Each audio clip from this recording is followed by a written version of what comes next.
عن هذه النقطة خاصة: الذين يتكلمون في دين الله بغير علم. آفة من آفات اللسان، وهي من أعظم الآفات، أعظم من الغيبة والنميمة، وأعظم من الكذب والزور، لأنها تحتمل كل ذلك.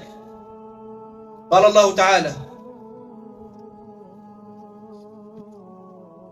إنما حرم ربي الفواحش ما ظهر منها وما بطن والإثم والبغي بغير الحق وأن تشركوا بالله ما لم ينزل به سلطانا وأن تقولوا على الله ما لا تعلمون.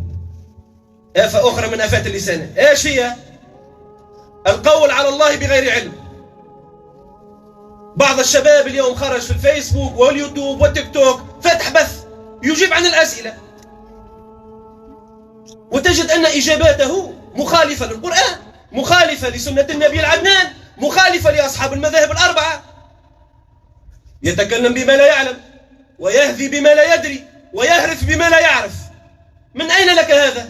يا عمي أنت تفتي، والله ما فتيت. المشكلة عارف، ذكروني بأصناف الناس: أنه لا يدري ولا يدري أنه لا يدري، هو لا يدري ولا يدري أنه لا يدري. من قال لك تتكلم في دين الله بغير علم؟ والله أنا قرأت كتاب تخرج وتفتي الناس. والله أنا سمعت لبعض المشايخ، سمعت تفتي في دين الله بغير علم.